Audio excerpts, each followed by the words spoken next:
one of the biggest things of this movie, as we talked about, is the canon events, right? Miles sees his dad, who's about to be promoted captain, dying, right? Mm-hmm. And Miguel is like, this is a canon event. It has to happen. And he's like, we're spider people. We're meant to save people. Right. He saves the captain in Indian Spider-Man's world, Mm-hmm. right? And that causes like this catastrophe. So he wants to try and get back to go save his dad. Right. My prediction is he will save his dad. Yeah. But in the process, Mm-hmm. he will lose his mother. I think the exact same thing. I think that she was such an emotional center for Yes. this movie. Yep. There were so many scenes between them that I think they are going to.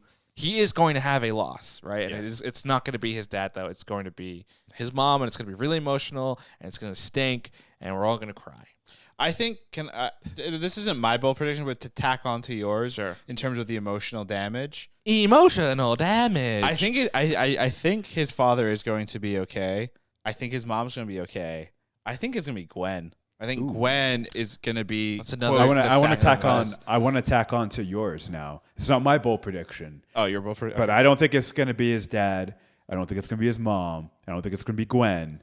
I think it's going to be Peter Parker. Peter B. Parker. Oh shit, that'd be worse. And I think because he's the mentor, he's the original, and metaphorically, out with the old and with the new. Isn't that a little repetitive from the first one though? Like, Yeah, he 'cause the does first lose Peter- lose yeah. Peter Parker. Bookends, man. I think- Bookends. I think we don't lose anybody. I think Miguel sacrifices himself to save people, learns his lesson, and Miguel is the one that we lose. I think the only way that works is similar to Avengers Endgame, where we got more Thanos backstory and reasoning, and like we really understood him more as a villain, if you will, and it made him more of an interesting character. I think, and I'm not saying Miguel is the main villain here, but what I'm thinking is, in order for it to kind of like work and still have like the emotional gut punch, which is what I think they want us to feel, I think we need to get even more into the Miguel character. They could do that because exactly what they did with Gwen in this movie. Give us the 20 minutes of a prologue. Like the Gwen stuff to me in this movie was kind of like the prologue, right?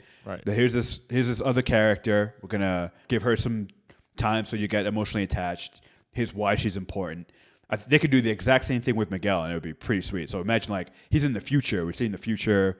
We get his backstory with him narrating, maybe With some future jazz.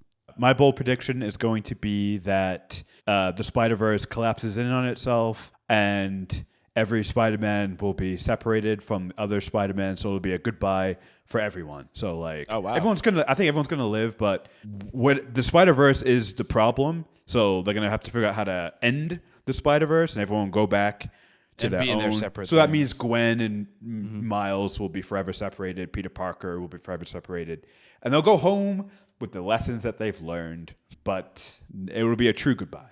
And I think my bold prediction is going to be similar to what happened here, where Miles accidentally ends up in the wrong universe. He ends up in universe 42. I think he's going to, at the end of Beyond, he's going to end up in the MCU timeline. Ooh. And that will be There we the go. live action debut, if you will. And it'll be weird that's pretty because cool. it will go from literal animation to live action.